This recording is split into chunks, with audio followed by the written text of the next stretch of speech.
ചായ വലിയ കുഴപ്പമില്ല. ഈ ചായ എന്ന് പറയുമ്പോൾ അതിനകത്ത് ഈ പഞ്ചസാരയും അല്ലേ, ഈ തേയില വെള്ളവും പാലും എല്ലാം കൃത്യമായി മിക്സ് ആകുമ്പോഴാണ് ചായയായി മാറും. പക്ഷെ നമ്മുടെ ഇന്നത്തെ വിഷയത്തിന് പറ്റിയത് കട്ടൻ ചായ, പരിപ്പ് വട.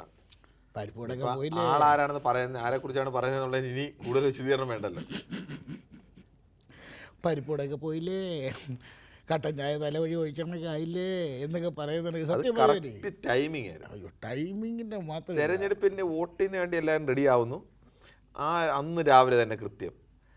കുറച്ച് നേരം കൂടെ കഴിഞ്ഞ് വൈകുന്നേരം പറഞ്ഞായിരുന്നാൽ പോലും ഈ അബദ്ധം ഇല്ലായിരുന്നു. അല്ല, ഞാൻ ആലോചിക്കുന്നത് ഈ നമ്മൾ ഈ കുറ്റം അല്ലെ പിടികൂടപ്പെടുന്ന ഈ ചില പിള്ളേരെ ഒരു കുരുത്തക്കേട് കാണിച്ചാൽ നമ്മൾ പൊക്കുമ്പോഴത്തേക്ക് ഒന്നും പറയില്ല, ഞാനിങ്ങനെ ചെയ്തു പോയി എന്ന് പറയുന്നതാണെങ്കിൽ പുള്ളി രാവിലെ വന്നിട്ട് ഞാൻ പോയി കേട്ടോ, പോയി, പക്ഷേ രാഷ്ട്രീയം ഒന്നും സംസാരിച്ചില്ല.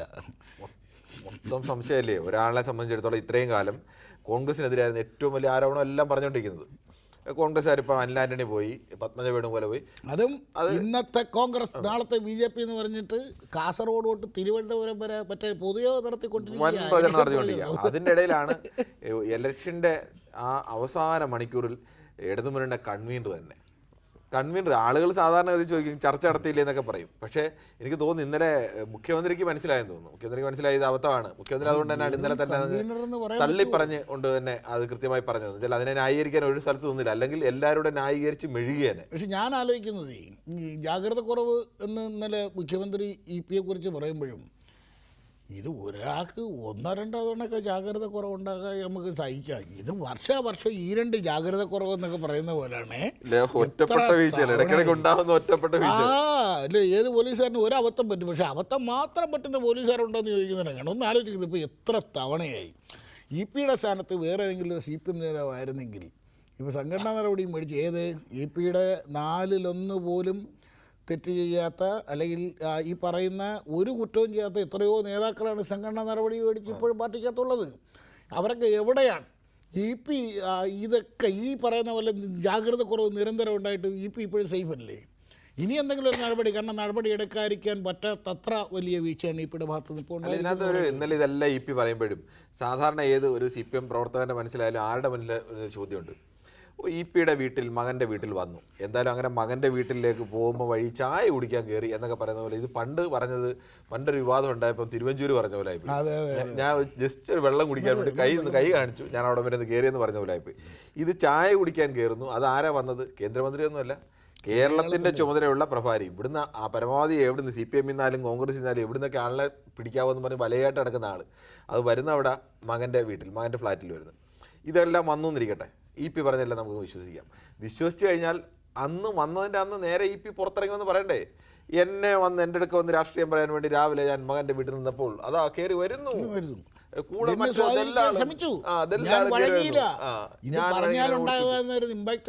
അടിച്ചു കയറിയ. പക്ഷെ അത് പറയാൻ പറ്റില്ല. അത് എന്തുകൊണ്ട് പറയാൻ പറ്റില്ല എന്നുള്ളതാണ് ആളുകളുടെ മനസ്സിൽ സംശയം വരുന്ന ചോദ്യം. ഇത്ര കാലം തെരഞ്ഞെടുപ്പിൻ്റെ ദിവസം അത് പുറത്തു വന്നതിനെ സംബന്ധിച്ച് ചിലപ്പോൾ സ്വാഭാവികമായിട്ടും അതിനകത്ത് BJPക്ക് മറ്റു അജണ്ടകളൊക്കെ കാണും. പക്ഷേ ഏത് അജണ്ട പറഞ്ഞാൽ അതിന് വഴി വെച്ച് കൊടുത്തുകൊണ്ട് താലത്തിൽ വെച്ചു കൊടുത്തതാരാ? അല്ല, അത് ആരാ എന്ന് ചോദിക്കുമ്പോൾ ഈ ആരാന്നുള്ള പ്രശ്നത്തിലാണ് നമ്മളോട് ഏറ്റവും കൂടുതൽ. അതായത് CPM ഞാൻ മനസ്സിലാക്കുന്ന, അല്ലെങ്കിൽ ഒരുവിധം CPM അണികളുടെ എല്ലാം മുഖത്തുള്ള അമ്പരപ്പ് എന്ന് പറഞ്ഞുണ്ടല്ലോ, അമ്പരപ്പൊന്നും. കാരണം ഈ പരമാവധി ഒരു S. രാജേന്ദ്രനിൽ നിൽക്കും, അല്ലെങ്കിൽ CPMകാരെ പിടിക്കാനുള്ള BJPയുടെ ശ്രമമെന്ന് കേരളത്തിലെ ഓരോ CPM പ്രവർത്തകരും വിശ്വസിച്ചിരുന്ന സമയത്താണ് ഇവിടുത്തെ ഈ CPMൻ്റെ ആദ്യത്തെ 5 നേതാക്കളിൽ രണ്ടാമനെന്നൊക്കെ പറയാവുന്ന EP ജയരാജൻ ഇറങ്ങി എന്ന് പറയുന്നത് ജാവദേക്കർ എന്നെ വന്ന് കണ്ടു, ഞങ്ങൾ രാഷ്ട്രീയം സംസാരിച്ചില്ല. സ്വാഭാവികമാണ്, രാഷ്ട്രീയം സംസാരിച്ചില്ല എന്നുള്ളത് ഉറപ്പായിരിക്കും. കാരണം രാഷ്ട്രീയമായിരിക്കത്തില്ല ഇവിടെ സംസാരിച്ചത്. കാരണം ഇതുമായി ബന്ധപ്പെട്ട ബാക്കി കാര്യങ്ങളൊക്കെ അങ്ങനെ വ്യാഖ്യാനിക്കാം. 2-3 വർഷം ഇപ്പം TG നന്ദകുമാർ പറഞ്ഞു നമുക്ക് വിശ്വാസം എടുക്കാൻ കഴിയില്ല. പക്ഷേ TG നന്ദകുമാർ ചില പൂർണ്ണമായി തള്ളാനും പറ്റത്തില്ല. ഇപ്പോൾ ശരിയായി വരുന്നു. നന്ദകുമാർ പറഞ്ഞതിന് EP അഡ്മിറ്റ് ചെയ്തു എന്നുള്ളതാണ് ഇതിനോട് ഏറ്റവും വലിയ പ്രശ്നം. അവിടെയാണ് ദല്ലാൽ നന്ദകുമാർ എന്ന് വിളിപ്പേരുള്ള CPMമായി ഈ അടുത്ത കാലത്ത് പോലും മുഖ്യമന്ത്രി അടക്കം തള്ളിപ്പറഞ്ഞ ഒരാളുമായി, അല്ലെങ്കിൽ ഒരാൾ പറഞ്ഞ ഒരു കൂടിക്കാഴ്ച സത്യമായിരുന്നുവെന്ന് CPMൻ്റെ ഒരു മുതിർന്ന നേതാവ് പറയുകയാണ്. മറ്റൊരു കാര്യങ്ങളുണ്ട്. എനിക്ക് ഇപ്പം ഒരാളിന് ചിലപ്പോൾ അറിയാതെ ഒരാളുമായി ബന്ധത്തിൽ ഏർപ്പെടാം. ഒരു പ്രധാനപ്പെട്ട നേതാവ് ഇ പിയുടെ സ്വഭാവം വെച്ച് ആര് കണ്ടാൽ അവരോടുള്ള സ്നേഹപൂർവ്വം ഇടപെടുകയും അവരോടൊക്കെ ചിരിച്ച് കളിക്കുകയും സെൽഫി എടുക്കുകയും ഒക്കെ ചെയ്യുന്ന അതിനൊന്നും തടസ്സമില്ലാത്ത ഒരാളാണ്. പക്ഷേ ടി.ജി. നന്ദകുമാറിനെ ഇ പിക്ക് അറിയില്ല എന്ന് പറയാൻ കഴിയില്ല. ഈ കേരളത്തിലെ CPM-ന്റെ പിണറായി VS പോരിങ്ങനെ അതിൻ്റെ ഏറ്റവും മൂർധന്യത്തിൽ നിൽക്കുന്ന സമയത്ത് ഈ പറയുന്നത് പോലെ VS-ന്റെ പക്ഷത്ത് നിന്ന് പറയുന്ന ഇതിനു വേണ്ടി ഫൈറ്റ് ചെയ്യാൻ നിന്നു എന്നൊക്കെ പറയുന്ന ഒരാൾ കൂടിയാണ്. അന്ന് തന്നെ പരസ്യമായി പാർട്ടി തള്ളി പറഞ്ഞിട്ടുള്ള, അല്ലെങ്കിൽ ഈ പാർട്ടിക്കകത്ത് ഇന്നർ പൊളിറ്റിക്സിലേക്ക് ഇടപെടാൻ അനാവശ്യമായി പുറത്തുനിന്ന് ശ്രമിക്കുന്ന ആൾ എന്ന നിലയ്ക്ക് അവസാനം VS-ന്റെ അവിടെ നിന്ന് തള്ളിക്കളഞ്ഞാണ്. അത് അവിടെ ചർച്ചയ്ക്ക് വരുമ്പോൾ മുറിയിൽക്കകത്ത് കയറ്റാൻ പോലും VS തയ്യാറായില്ല, പുറത്ത് നിർത്തുകയാണ്. ഏതാൾ സഹായിച്ചതെന്നൊന്നും വിഷയമല്ല, ഇയാളെ സംബന്ധിച്ച് ഷേഡി ക്യാരക്ടറാണ്, ഇയാളെ പുറത്ത് നിർത്തണം എന്ന് തീരുമാനിച്ചത്. അപ്പോൾ ഇയാളെ അറിയാത്തതല്ല, ഷേഡി ക്യാരക്ടറാണെന്ന് പലതവണ തെളിയിച്ച ആളുകളാണ് അല്ലേ. അപ്പോൾ അയാളുടെ വീട്ടിൽ അയാളുടെ അമ്മയുടെ അന്നും ഇതുപോലെ വിവാദമായി. ഏത് അയാളുടെ അമ്മയുടെ 80ാം പിറന്നാൾ പെരുന്നാളിന് പോയി അവിടെ പോയി മാല ഇട്ട് പിന്നെ ഷാൾ ഇട്ട് കൊടുത്ത്. അന്ന് പറഞ്ഞ ഞാൻ അടുത്തൊരു ക്ഷേത്രത്തിൻ്റെ മറ്റെന്തോ പരിപാടിക്ക് പോയപ്പോൾ ആ ക്ഷേത്രം നടത്തുന്ന ആരാ, ഇതേ നന്ദകുമാർ തന്നെ. അവിടെ പോയപ്പോൾ അമ്മയുടെ ഇത്. അപ്പോൾ സാധാരണ പാർട്ടിക്കാരെന്താ വിചാരിക്കുന്നത്, ഞങ്ങളൊരു പരിപാടിക്ക് വിളിക്കുമ്പോൾ അതുപോലെ ടി.ജി. നന്ദകുമാറിൻ്റെ അമ്മയുടെ 80ാം പിറന്നാളിന് ഷാൾ ഇടാൻ വരെ പോകുന്നൊരു നേതാവെന്ന് അന്നേരം തന്നെ തിരിച്ചറിയേണ്ടതാണ് പാർട്ടി. അല്ലെങ്കിൽ അന്ന് തന്നെ പാർട്ടി തന്നെ ശക്തമായി പറയേണ്ടതാണ് ഇ പി ജയരാജനോട്, നിങ്ങൾ ഇത്തരം തരത്തിലുള്ള ബന്ധങ്ങൾ പാടില്ല. ഇതിപ്പോൾ ഈ പാർട്ടി ശക്തമായി പറയേണ്ട എത്രയോ സാഹചര്യങ്ങൾ ഇതിന് മുൻപുണ്ടായിരുന്നു. അപ്പോൾ ഓരോന്നിട്ടെടുത്ത് നോക്കിയാൽ ജാഗ്രത കുറവെന്ന് കഴിഞ്ഞ ദിവസം CM പറഞ്ഞ ഈ ജാഗ്രത കുറവ് ഇപ്പോൾ എത്ര പ്രാവശ്യമായി. ഇപ്പം സാന്റിയാഗോ മാർട്ടിൻ്റെ കയ്യിൽ നിന്ന് പൈസ മേടിക്കുന്നു, 2 കോടി രൂപ ജനറൽ മാനേജർ ആയിരിക്കുന്ന സമയത്ത് അത് മേടിക്കുന്നു. CPM സംസ്ഥാന സമ്മേളനം പാലക്കാട് നടക്കുമ്പോൾ VM രാധാകൃഷ്ണൻ്റെ സ്ഥാപനത്തിൻ്റെ പരസ്യം ദേശാഭിമാനി വരികയാണ്. ഇതേ രാധാകൃഷ്ണൻ ദേശാഭിമാനിയുടെ ഭൂമി വിടുന്നു, ഭൂമി കൈമാറ്റം ചെയ്യുന്നു. ഇതെല്ലാം ജാഗ്രത കുറവാണ്. ഇതെല്ലാം BP ജയരാജന് പല പല ഘട്ടങ്ങളുണ്ടായ ജാഗ്രത കുറവാണ്. കുറച്ചു കാലം വലിയ കുഴപ്പമില്ലായിരുന്നു, മന്ത്രിയായപ്പോൾ അടുത്ത ജാഗ്രത കുറവാണ്. ഏത് ബന്ധു നിയമനം, മുട്ടൻ ജാഗ്രത കുറവ്. അത് ഈ പണി പോകുന്നിടം വരെ ആ ജാഗ്രത കുറവെത്തി. അത് കഴിഞ്ഞ് തിരിച്ചു വന്നു, ഇപ്പോൾ LDF-ന്റെ കൺവീനറാണ്. ജാഗ്രത കുറവിന് ഇതുവരെ ഉണ്ടായ ഒരു ജാഗ്രത കുറവിനൊക്കെ ഒരു കാരണം പറയാം. ഇ പി ജയരാജനെ സംബന്ധിച്ചിടത്തോളം ഇപ്പം ബാക്കിയുള്ള നേതാക്കളെ പോലെ ഇ പി ജയരാജൻ CPM-നെ സംബന്ധിച്ച് ഫണ്ടൊക്കെ കൊണ്ടുവരുന്നൊരു പ്രധാനപ്പെട്ട നേതാവ് തന്നെയാണ്. അത് ഇനി പരസ്യമായിട്ട് ആരും അംഗീകരിച്ചില്ലെങ്കിൽ എല്ലാ നേതാക്കൾക്കും അണികൾക്കും എല്ലാം അറിയാം അത്തരം കാര്യങ്ങളൊക്കെ ഏത് പാർട്ടിക്കാലും ഫണ്ടൊക്കെ വേണം. അതിന് ആ തരത്തിലുള്ള വ്യവസായികളുമായിട്ട് ബന്ധവും ആ തരത്തിലേക്കുള്ള കാര്യങ്ങളൊക്കെ ഉള്ള വ്യാപാരി വ്യവസായിയുടെ ഇതിന് അതിലൊക്കെ ചുമതലയുണ്ടായിരുന്നൊക്കെ ആൾ പണ്ട് തൊട്ടേ ആ തരത്തിൽ ബന്ധങ്ങളൊക്കെ ഉള്ള ആളാണ്. അതൊക്കെ ചിലപ്പോൾ ഒരു പരിധിവരെ ആളുകൾക്ക് പാർട്ടി പ്രവർത്തകർ ചിലപ്പോൾ ക്ഷമിച്ചേക്കും. പക്ഷേ കേരളത്തിലെ CPM-ന്റെ ഇപ്പോഴത്തെ വോട്ട് രാഷ്ട്രീയം എന്ന് പറയുന്നത് എന്താണ്? സംഘപരിവാർ വിരുദ്ധത. സംഘപരിവാറിനെതിരെ ഏറ്റവും ശക്തമായി നേരിടുന്ന അർത്ഥത്തിൽ നിലനിൽപ്പിന് വേണ്ടിയുള്ള പോരാട്ടം എന്ന് പറയുന്നത് ഒരു വളരെ പ്രധാനപ്പെട്ട ഒരു ഇലക്ഷൻ സമയത്ത് ഈ പറഞ്ഞ പോലെ ഇന്നത്തെ കോൺഗ്രസ് നാളത്തെ BJP എന്ന് പ്രചണ്ഡ പ്രചാരണം നടത്തിക്കൊണ്ടിരിക്കുന്ന സമയത്ത് അതിന് ഉദാഹരണമായിട്ട് പത്മനാഭ വേണുഗോപാലിൻ്റെ നിങ്ങൾ പറഞ്ഞ പോലെ പത്മനാഭ വേണുഗോപാലിനെ അടക്കം ചൂണ്ടിക്കാണിച്ച് ഇവിടെ മറ്റേ വോട്ട് പിടിക്കുന്നു. നിർണായകമായ സമയം. ഇതിനു മുമ്പ് CPM ഇതേടൊക്കെ പ്രതിരോധത്തിലായത് ഞാൻ മനസ്സിലാക്കുന്ന നെയ്യാറ്റിൻകര ഉപതെരഞ്ഞെടുപ്പിന് അന്ന് രാവിലെ VS വിട്ടു പോയതാണ്. അതിന് ഭീകരപരിപാടിയില്ലേ. അപ്പോൾ അതൊരു ഉപതെരഞ്ഞെടുപ്പ് ദിവസമാണ്. അതല്ല സ്ഥിതി. ഇതെന്താണ് രാജ്യം ഏറ്റവും പ്രധാനപ്പെട്ട ഒരു തെരഞ്ഞെടുപ്പിനെ CPM നേരിടുകയാണ്. ആ സമയത്ത് ഒരു ആരോപണം വരുന്നു രാവിലെ, അല്ലെങ്കിൽ പുള്ളി ഉച്ചക്കഴിഞ്ഞ് വന്ന് വോട്ട് ചെയ്താലും മതിയല്ലോ പുള്ളിക്ക് വേണമെങ്കിൽ. അല്ല, പുള്ളി രാവിലെ 7 മണിക്ക് തന്നെ വോട്ട് ചെയ്തിട്ട് 7 മണിക്ക് തന്നെ പുള്ളി പോയി. നമുക്കൊരു ലോജിക്കലായിട്ട് ആലോചിച്ച് നോക്കിയാൽ എന്തായാലും ഇ പി ജയരാജൻ അങ്ങനെ നമ്മൾ കാണുന്ന പോലെ അങ്ങനെ ബുദ്ധിയില്ലാത്തൊരു നേതാവൊന്നുമല്ല. ഇ പി ജയരാജൻ കൃത്യമായ തന്ത്രങ്ങൾ അറിയാവുന്നതും കാര്യങ്ങൾ ഡീൽ ചെയ്യാൻ അറിയാവുന്ന അങ്ങനെ നീക്കങ്ങളൊക്കെ ചെയ്യാൻ അറിയാവുന്ന നേതാവ്, ചില പ്രവർത്തനങ്ങളൊക്കെ പറ്റിയാലും നേതാവ് തന്നെയാണ്. രാവിലെ ഇത് പറയണമെന്നുണ്ടെങ്കിൽ പറയാൻ ഏതെങ്കിലും തരത്തിൽ അദ്ദേഹത്തിന് സമ്മർദ്ദം ഉണ്ടായിരുന്നു. ഒന്നുകിൽ അങ്ങനെ കരുതണം, അല്ലെങ്കിൽ പൂർണ്ണമായും ഞാനിത് ഒന്നുമില്ല കണ്ട കാര്യം അങ്ങ് പറഞ്ഞു കഴിഞ്ഞാൽ ഇത് രക്ഷപ്പെടുമില്ല. എന്തായാലും അത്രയും നിഷ്കളങ്കമായിട്ടൊന്നും ചിന്തിക്കാൻ തൽക്കാലം കഴിയില്ല. അപ്പോൾ സ്വാഭാവികമായിട്ട് അദ്ദേഹത്തിന് ഇത് പുറത്ത് പറയേണ്ടത്, ഇത് തൽക്കാലം പറഞ്ഞാൽ മറ്റെന്തെങ്കിലും നിന്ന് രക്ഷപ്പെടണമെങ്കിൽ ഇത് ഇത്രയെങ്കിലും പറയണം എന്നുള്ളൊരു അവസ്ഥയിലേക്ക് ചിലപ്പോൾ എത്തപ്പെട്ടിരിക്കാനുള്ള സാധ്യത. വേറെ പ്രധാന കാര്യം നിങ്ങൾ ശ്രദ്ധിച്ചില്ലേ, അതായത് ഈ തെരഞ്ഞെടുപ്പുമായി ബന്ധപ്പെട്ട് ഇ പി ജയരാജൻ എന്ന LDF കൺവീനർ പ്രചാരണം നടത്തിയ എത്ര ജില്ലകളുണ്ടാവും? ഞാൻ മനസ്സിലാക്കുന്നത് കണ്ണൂരിനും കാസർഗോഡിനും ഇപ്പുറത്തേക്ക്, കാസർഗോഡായിരുന്നു അദ്ദേഹത്തിൻ്റെ, കണ്ണൂരോ കാസർഗോഡോ അതിനിപ്പുറത്തേക്ക് ഇ പിയുടെ സാന്നിധ്യം ഈ ലോക്സഭാ തെരഞ്ഞെടുപ്പുമായി ബന്ധപ്പെട്ട് ഒരു ജില്ലയിലും ഇല്ലായിരുന്നു എന്നാണ് ഞാൻ മനസ്സിലാക്കുന്നത്. അതെന്തുകൊണ്ടായിരിക്കാം? അത്യാവശ്യം ആൾ കൂടുന്ന അല്ലെങ്കിൽ ആളെ കൂട്ടാൻ കഴിവുള്ള ഒരു ഇ പിയുടെ സാന്നിധ്യം എന്തുകൊണ്ടാണ് ഈ 2 ജില്ലകളിൽ മാത്രം ഒതുങ്ങിപ്പോയത്? ഒരുപാട് ചോദ്യങ്ങൾക്ക് നമുക്ക് ഉത്തരം കിട്ടേണ്ടതുണ്ടെന്നാണ്. പിന്നെ ഇന്ന് തോമസ് ഐസക്കോടൊക്കെയുള്ള മനുഷ്യർ സാധാരണയിൽ നിന്ന് വ്യത്യസ്തമായി ആ കൂടിക്കാഴ്ച ശരിയല്ല എന്ന് പരസ്യമായി വന്നെന്ന് പറയുകയാണ്.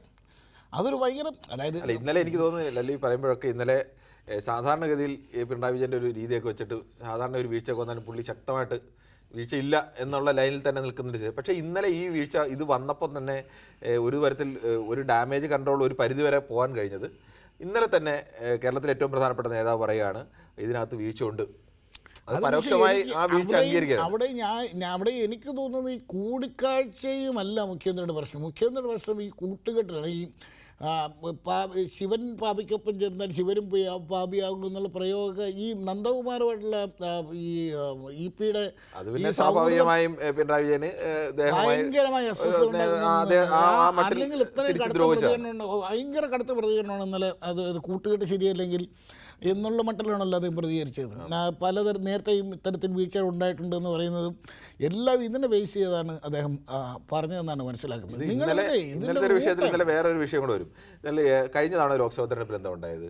കഴിഞ്ഞ തവണ ലോക്സഭാ തെരഞ്ഞെടുപ്പിൽ UDF മാത്രമല്ല UDF വോട്ട് ചെയ്തത്. കേന്ദ്രത്തിൽ BJP വരരുത്, BJPയെ വരാതിരിക്കണമെങ്കിൽ രാഹുൽ ഗാന്ധി പ്രധാനമന്ത്രി ആയിക്കൊണ്ടൊരു മന്ത്രിസഭ വരണം, അവിടെ കോൺഗ്രസ് ഏറ്റവും വലിയ പാർട്ടിയായി മാറണം. ഈ ഒരു ആഗ്രഹം കൊണ്ട് കോൺഗ്രസിന് അതുവരെ വോട്ട് ചെയ്തിട്ടില്ലാത്ത ആളുകളൊക്കെ അടക്കം പലരും കോൺഗ്രസ് വോട്ട് ചെയ്തു. ഇത്തവണ ഇതേ അപകടം ഉണ്ടാകാതിരിക്കാൻ വേണ്ടി CPM-ഉം ലെഫ്റ്റ് പാർട്ടി എന്താ ചെയ്തത്?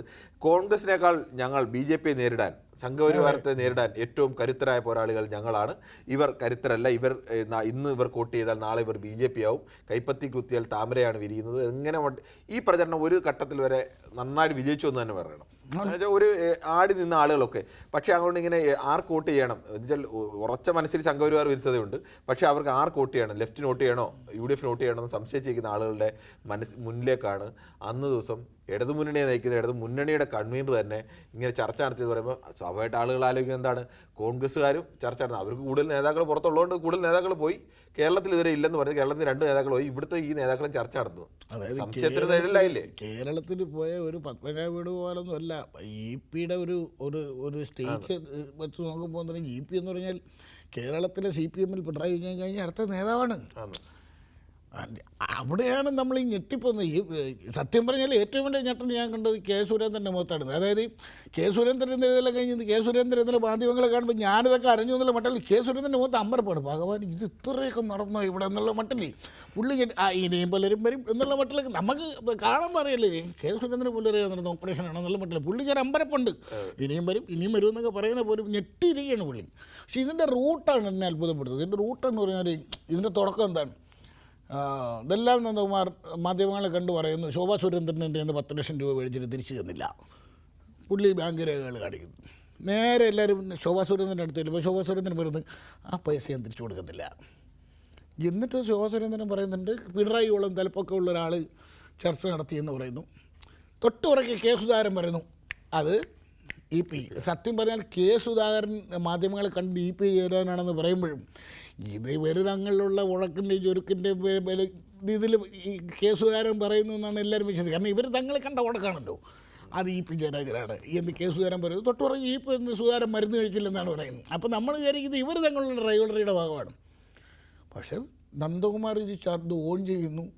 നന്ദകുമാർ ഈ ചർച്ചയുടെ വിശദാംശങ്ങൾ പറയുകയാണ്. ജാവദേക്കർ വരുന്നു, ലാവ്ലിൻ കേസ് പിൻവലിക്കുക എന്ന് പറയുന്നു, സ്വർണ്ണക്കടത്ത് കേസ് പിൻവലിക്കുന്നു, പകരം ഇത് ഇങ്ങനെ ഞങ്ങൾക്ക് സുരേഷ് ഗോപി ജയിപ്പിക്കണമെന്ന് പറയുന്നു, അത് പറ്റില്ല എന്ന് EP പറയുന്നു എന്നാണല്ലോ നന്ദകുമാർ പറഞ്ഞു വയ്ക്കുന്നത്. ചർച്ച നടന്നു, അല്ലെങ്കിൽ ഇതായിരുന്നു ചർച്ച എന്ന് പറയേണ്ടത് ഇനി ഒന്ന് EP പറയണം, അല്ലെങ്കിൽ ജാവദേക്കർ വരണം. പക്ഷെ കണ്ടു എന്ന് EP വന്ന് ഓൺ ചെയ്യുകയാണ്. നന്ദകുമാറിനെ പോലെ ഒരു ഷെയ്ഡി ക്യാരക്ടർ ഈ സാധനം പറയുമ്പോൾ പിറ്റേന്ന് രാവിലെ മണിക്കൂറുകൾ തികയുന്നതിന് മുമ്പ് EP വന്നിട്ട് കണ്ടു. അവിടെ രാഷ്ട്രീയം ചർച്ചയായില്ല. നന്ദകുമാർ പറഞ്ഞനുസരിച്ചാണെങ്കിൽ അവിടെ രാഷ്ട്രീയമല്ല ചർച്ച ചെയ്തത്, മീഡിയയിലാണ് ചർച്ച ചെയ്തത്. ഇതിനകത്ത് ലല്ലു ഒരു വിഷയം, ഈ നന്ദകുമാർ പറയുന്നതിന് ഷെയ്ഡി ക്യാരക്ടറാണ്, ശരിയാണ്, പൂർണ്ണമായും ഷെയ്ഡി ക്യാരക്ടറാണ്. അങ്ങനെ ഒരാൾ പറയുന്നതിന് അത് വിശ്വാസം എടുക്കുന്നത് ചെയ്തു. പക്ഷേ ഈ അതേ നന്ദകുമാറിനെ ആയിട്ട് ഒരു ബന്ധവുമില്ലാത്ത ഒരാളാണ് EP ജയരാജനെങ്കിൽ നമുക്ക് സ്വാഭാവികമായിട്ട് പറയാം. ഒരു ബന്ധമില്ലാത്ത നന്ദകുമാർ ഒരു ദിവസം സുപ്രഭാതത്തിൽ മറ്റൊരു പ്രധാനപ്പെട്ട നേതാവിനെ വിളിച്ചുകൊണ്ട് വീട്ടിൽ വരുന്നു എന്ന് പറയാം. പക്ഷേ അങ്ങനെയല്ല, EP ജയരാജനുമായി വളരെ അടുത്ത ബന്ധമുള്ള ആളാണ് നന്ദകുമാർ. അങ്ങനെ ഒരാളാണ് വിളിച്ചുകൊണ്ട് വരുന്നത് ആരെ? ജാവദേക്കറിനെ. ഞാൻ ഇത്രയും സുരക്ഷയുള്ള Z+ കാറ്റഗറി സുരക്ഷയുള്ള പ്രകാശ് ജാവദേക്കർ മറ്റേ തലവഴി മുണ്ടിട്ടുണ്ടെങ്കിൽ ഈ പേര് വീട്ടിൽ നിന്ന് കയറാൻ പറ്റുമോ? അല്ലെ എനിക്കറിയാൻ വേണ്ടി അല്ല, വന്യ സംശയം അതല്ലേ എന്ത് തന്നെയോ. ഈ BJP പോലെ കേന്ദ്രം ഭരിക്കുന്ന ഒരു പാർട്ടിക്ക് ഇനി ഇങ്ങനെ ഒരു ഡീൽ ഉണ്ടാക്കാൻ വേണ്ടി ഒരു ചർച്ച നടത്തിയെന്ന് വെച്ചു. ചർച്ച നടത്തേണ്ടവരും ഇവർ ചർച്ചയ്ക്ക് ഉപയോഗിക്കുന്ന ആളുകൾ ആരാ? നന്ദകുമാറിനെയൊക്കെ വെച്ചിട്ടാണ് ചർച്ച നടത്തുന്നത് ആലോചിക്കുമ്പോൾ. അതിനകത്ത് വേറൊരു സാധനം ഇവിടെ ഉണ്ട്. അതായത് ഇപ്പോൾ ഈ ലാവ്ലിൻ കേസ് പിൻവലിക്കാം, അല്ലെങ്കിൽ സ്വർണ്ണക്കടത്ത് കേസ് പിൻവലിക്കാം, അത് അന്വേഷിക്കില്ല, ഇതൊക്കെ ഓഫർ വെച്ചു എന്നാണല്ലോ നന്ദകുമാർ അവകാശപ്പെടുന്നത്. ഇമ്മട്ടിലാണ് ചർച്ച നടന്നതെങ്കിൽ ഈ ലാവ്ലിൻ കേസ് എന്നും പറഞ്ഞ്, ഈ സ്വർണ്ണക്കടത്ത് കേസ് എന്നും പറഞ്ഞ്, ഈ സെക്രട്ടേറിയറ്റിൻ്റെ ഫ്രണ്ടിൽ, നിയമസഭയുടെ ഫ്രണ്ടിൽ, കളക്ടറേറ്റിൻ്റെ ഫ്രണ്ടിലൊക്കെ കിടന്ന് ആടികൊണ്ട് ഊപ്പാടുന്ന സാധാരണക്കാരെ പാർട്ടി പ്രവർത്തകർ ആലോചിക്കുകയാണ്. മനസ്സിലായില്ലേ? ഇതേ പ്രശ്നം തന്നെയാണ്. എനിക്ക് എത്രത്തോളം ഇനിയിപ്പോ ഇങ്ങനെ ചർച്ച ഉണ്ടെന്ന് നമ്മൾ ആലോചിക്കുക. ഇങ്ങനെ ചർച്ച ഉണ്ടെങ്കിൽ തന്നെ എന്തായാലും പിണറായി വിജയൻ അങ്ങനെ ചർച്ചയ്ക്ക് EPയെ പറഞ്ഞു വിടാൻ മാത്രം വേറെ ഇപ്പം ചിലപ്പോൾ പിണറായി ഒന്ന് ഇമ്പ്രസ് ചെയ്യാൻ വേണ്ടി EP സ്വന്തം നിലയിൽ ചർച്ച ഞാൻ സ്വന്തം നിലയിൽ നടത്തി ഇന്ന് കായി വെച്ചിട്ടുണ്ട്. ഇതിനകത്ത് ഒരുപാട് വ്യാഖ്യാനങ്ങളും ഒരുപാട് ചർച്ചകൾക്കും ചിന്തകൾക്കും ഉള്ള സംഭവമുണ്ട്. പക്ഷെ എന്നെ സംബന്ധിച്ച് എന്നെ ഞെട്ടിക്കുന്നത്, ഞാൻ ഈ നേരത്തെ പറഞ്ഞ പോലെ, പരമാവധി ഒരു എസ് രാജേന്ദ്രനിൽ ഇത് അവസാനിക്കും, അല്ലെങ്കിൽ CPM പോയാൽ ഒരു എസ് രാജേന്ദ്രന് കിട്ടും, അല്ലെങ്കിൽ ആ ലെവലുള്ള ഒരാളിൽ ഇത് അവസാനിക്കുമെന്ന് വിചാരിച്ചിടത്ത് ഈ പറയുന്ന പോലെ ഈ BJPയുടെ ഓഫറും, അല്ലെങ്കിൽ BJPയുടെ ഒരു അവർ സമീപിക്കാനും EPയെ പോലുള്ള നേതാവിൻ്റെ അടുത്ത് വരെ അവർക്ക് സമീപിക്കാൻ കഴിഞ്ഞുള്ള ചെറിയ കാര്യമാണ്. അല്ല, അതാ ഏറ്റവും പ്രധാനം. സമീപിക്കാൻ അവർക്ക് കഴിഞ്ഞു എന്നുള്ളതാണ്. സമീപിക്കാൻ കഴിഞ്ഞു എന്നുള്ളത് വളരെ പ്രധാനമാണ്. ചെല്ലേ പോയോ പോയില്ലയോ എന്നുള്ളതല്ല, അല്ലെങ്കിൽ വരാൻ ഒരാളുടെ അടുത്ത് വന്നു കഴിഞ്ഞാൽ സാധാരണ ആൾക്കാർ പറയല്ലോ, നിങ്ങളോട് ചോദിക്കാനുള്ള ധൈര്യം ഉണ്ടായി എന്ന് കണ്ടാൽ ഇയാൾ ആടി നിൽക്കുകയാണ്, വേണമെങ്കിൽ വരും എന്നുള്ളതുകൊണ്ടാണല്ലോ ഇനി ഏതെങ്കിലും തരത്തിൽ വീട്ടിൽ വന്ന് കാണാനോ അല്ലെങ്കിൽ ചോദിക്കാനോ തയ്യാറായത്. എന്തായാലും EP പൂർണ്ണമായിട്ട് അറിയാതെ ഒരു സുപ്രഭാതത്തിൽ വന്ന് കയറിയതാണ്. വീട്ടിൽ കണ്ടെയ്യോ എന്നിട്ട് ജാവദേക്കർ വരൂ ഇരിക്കൂ എന്ന് പറഞ്ഞതൊന്നുമല്ല എന്നുള്ളത് ഏറെക്കുറെ വ്യക്തമാണ്. എങ്ങനെയാണെങ്കിലും EPക്ക് അന്ന് തന്നെ ഇത് പുറത്ത് പറയായിരുന്നു, മിനിമം പാർട്ടിക്കുള്ളിലെങ്കിലും പറയാമായിരുന്നു. പക്ഷേ ഈ സുധാകരനൊക്കെ ഇത് അറിഞ്ഞു എന്ന് പറയുമ്പോൾ സ്വാഭാവികമായിട്ടും ഉന്നത നേതാക്കൾ പലരും ഈ കൂടിക്കാഴ്ചയുടെ ഈ ഫ്ലാറ്റ് എന്ന് പറയുന്ന ഫ്ലാറ്റ് തന്നെ ഫ്രണ്ടിൽ റിസപ്ഷനിസ്റ്റ് ഉള്ളതാണ്. ആ ഫ്ലാറ്റ് ഒരുപാട് ആളുകൾ താമസിക്കുന്ന ഫ്ലാറ്റാണ്. ആ ഫ്ലാറ്റിൽ ചെന്ന് കഴിഞ്ഞാൽ സ്വാഭാവികമായിട്ടും മറ്റു പലരും ഒക്കെ അറിയേണ്ടതാണ്. അല്ല അത്ര രഹസ്യമായിട്ട് ഇനി ജാവദേക്കറെ കണ്ടാൽ ഏതെങ്കിലും ഒരാളെങ്കിലുമൊക്കെ തിരിച്ചറിയാതെയൊക്കെ ചിലപ്പോൾ പോയെന്നിരിക്കും. പക്ഷേ എങ്ങനെയൊക്കെയോ ഈ വിഷയം പുറത്തായിട്ടുണ്ട്. അല്ലെ മിനിമം ശോഭാ സുരേന്ദ്രൻ ഈ വിഷയം അറിഞ്ഞിട്ടുണ്ട്. ശോഭാ സുരേന്ദ്രൻ അറിഞ്ഞിട്ടാണല്ലോ ഇത്. ഇപ്പം എന്തിൻ്റെ പേരിലായാലും, ഇനിയിപ്പം ഡീലിൻ്റെ പേരിലാണോ, ഇനി അതൊന്നും അല്ല, പുള്ളിയുടെ മക്കളുമായി ബന്ധപ്പെട്ട ഒരുപാട് ബിസിനസ്സൊക്കെ ഉണ്ടല്ലോ, ആ ബിസിനസ്സിന് രാജീവ് ചന്ദ്രശേഖരനുമായിട്ട് ബന്ധപ്പെട്ടൊക്കെ ആരോപണങ്ങൾ നിരവധിയുണ്ട്. അതിലേതെങ്കിലും കാര്യത്തിന് വേണ്ടി ഇവരെ സഹായം തേടിയതാണോ? അതൊക്കെ ഈ ഇങ്ങനൊരു ഇഷ്യൂ വരുമ്പോൾ അതൊക്കെ സ്വാഭാവികമായിട്ടും വീണ്ടും പുനർവായിക്കപ്പെടും. കാരണം രാജീവ് ചന്ദ്രശേഖരനെ പോലുള്ള ഒരാളും വൈദേഹം റിസോർട്ടുമായിട്ട് ഉണ്ടാക്കുന്ന ഒരു ബന്ധം അടക്കം ചർച്ചയാവും. മനസ്സിലായില്ലേ? അപ്പോൾ എന്തുകൊണ്ട് ഇത്തരമൊരു സംഭാഷണത്തിലേക്ക്, അല്ലെങ്കിൽ ഇത്തരത്തിന് എന്തുകൊണ്ട് BJPക്ക് EPയെ പോലുള്ള നേതാവിൻ്റെ അടുത്തേക്ക് ചെല്ലാൻ കഴിഞ്ഞു എന്നുള്ള ചോദ്യങ്ങളൊക്കെ ചോദിക്കുമ്പോൾ ഇവിടെ മുതൽ തുടങ്ങും. ഈ വൈദേഹം അടക്കമുള്ള കാര്യങ്ങൾ വീണ്ടും ചർച്ചയിലേക്ക് വരികയാണ്. ഇത് അങ്ങനെ ഇങ്ങനെയൊന്നും CPMനും EPക്കും വിശദീകരിച്ച് പിടിച്ചു നിൽക്കാൻ പറ്റുന്ന ഒരു ഇഷ്യൂ ആണെന്ന് നമുക്ക് പറയാൻ പറ്റില്ല. എന്ന് മാത്രം ഒരു തരത്തിൽ എനിക്ക് തോന്നുന്നു CPMൻ്റെ ആശ്വാസം ഉണ്ടായത് ഈ തെരഞ്ഞെടുപ്പിന് അന്ന് രാവിലെയാണ് ഇതുണ്ടായത്. എന്നുവെച്ചാൽ വിവാദങ്ങളൊക്കെ ഉണ്ടെങ്കിൽ അല്ലു നേരത്തെ പറഞ്ഞതുപോലെ ഇത് EPയും കേസുകാരും തമ്മിലുള്ള അങ്ങോട്ട് ചില അടിക്കപ്പുറത്തേക്ക് ചിലപ്പോൾ കുറേ ആളുകളെങ്കിലും അങ്ങനെ വിശ്വസിച്ച് കാണും, ചിലരെങ്കിലും ചിലപ്പോൾ സ്വാഭാവികമായിട്ടും. പക്ഷേ ഇതൊരു 2 ദിവസം മുമ്പായിരുന്നെങ്കിൽ, 2 ദിവസം മുമ്പാണ് EPയുടെ വെളിപ്പെടുത്തൽ വരുന്നതെങ്കിൽ കേരളത്തിലെ മുഴുവൻ ജനങ്ങളും അറിഞ്ഞേനെ. ഇത് കുറേ പേരൊക്കെ വോട്ട് ചെയ്യാൻ പോയി, പിന്നെ ഈ സമൂഹ മാധ്യമങ്ങൾ കാണാത്തവർ ചിലപ്പോൾ കണ്ടു കാണത്തില്ല. TVയും പത്രമൊക്കെ രാവിലത്തെ പത്രത്തിനകത്തില്ല, TVക്കകത്ത് തന്നെ എല്ലാവരും TV ഒന്നും കാണണമെന്നില്ല. കുറേയേറെ പേരെങ്കിലും ഇത് അറിയാതെ പോയിട്ടുണ്ട് എന്നുള്ളത് ഇടതുമുന്നണിയെ സംബന്ധിച്ചൊരു വലിയ ആശ്വാസം. അല്ലെങ്കിൽ അതുവരെ ഇടതുമുന്നണി ഉണ്ടാക്കി വെച്ചൊരു വലിയ ക്രെഡൻഷ്യൽ. അതായത് ഞങ്ങൾ വെല്ലുവിളിച്ചുകൊണ്ട് ചോദിക്കുന്ന കോൺഗ്രസ്സുകാരുടെ അതാണല്ലോ, ഞങ്ങൾ എവിടെയെങ്കിലും BJPക്കൊപ്പം പോയിട്ടുണ്ടോ? ഉണ്ടെങ്കിൽ പഴയ ചരിത്രമൊക്കെ ഏതെങ്കിലും VP സിംഗിൻ്റെ സർക്കാരിൻ്റെ കാര്യത്തിൽ ചരിത്രമൊക്കെ പറഞ്ഞായിരുന്നു ഇതുവരെ ആക്രമിച്ചിട്ടുണ്ട്. അതൊന്നും എറിക്കില്ലായിരുന്നു. എനിക്കിതിനകത്ത് പറയാൻ ഒരു അവസരമായിട്ട് പറയാനുള്ള സംഭവം എന്ന് പറഞ്ഞാൽ, അതായത് ഈ ലോക്സഭാ തെരഞ്ഞെടുപ്പിൽ LDFനെ അല്ലെങ്കിൽ CPMനെ കാത്തിരിക്കുന്നത് ഒരു കനത്ത പരാജയമാണെങ്കിൽ അതിൽ കനപ്പെട്ട ഒരു കാരണമായി പാർട്ടി മുന്നോട്ട് വയ്ക്കാൻ പോകുന്ന കണ്ടെത്തുകയും മുന്നോട്ട് വയ്ക്കാൻ പോകുന്ന പ്രധാന കാര്യങ്ങളിലൊന്ന് EP തന്നെ ആയിരിക്കും എന്നുള്ളത്. കാരണം പാർട്ടിക്കൊരു ഒരു സംഭവം കിട്ടിക്കഴിഞ്ഞു, ഒരു സാധനം കിട്ടുന്നുണ്ട്. ഇതിന് ഈ പറഞ്ഞ പോലെ ചിലപ്പോൾ ഈ രാഷ്ട്രീയ ജീവിതത്തിൽ ഏറ്റവും വലിയ ഒരു സംഘടനാ നടപടിയിലേക്കൊക്കെ ആയിരിക്കും ഈ ഒരു സാധനം EPയെ കൊണ്ടുപോകുക എന്നാണ് എനിക്ക് തോന്നുന്നത്. കാരണം പ്രതിരോധിക്കാൻ വളരെ പാടുള്ള ഒരു പ്രശ്നത്തിലേക്കാണ് CPMനെ കൊണ്ടെത്തിച്ചിരിക്കുന്നതെന്ന് പറയേണ്ടി വരും. ഈ വിഷയത്തിൽ EPക്കെതിരെ ഒരു നടപടി വന്നു കഴിഞ്ഞാൽ EPക്ക് പിന്നീട് മുന്നോട്ട് EPയുടെ രാഷ്ട്രീയ ഭാവി എത്രത്തോളം ആവും, അത് ഇനി മുന്നോട്ട് എങ്ങനെ പോകാൻ കഴിയുന്നൊക്കെ സ്വാഭാവികമായിട്ടും ആശങ്ക ഉണ്ടാകും. ഏതായാലും നമുക്ക് വെയിറ്റ് ചെയ്യാം. ശരി.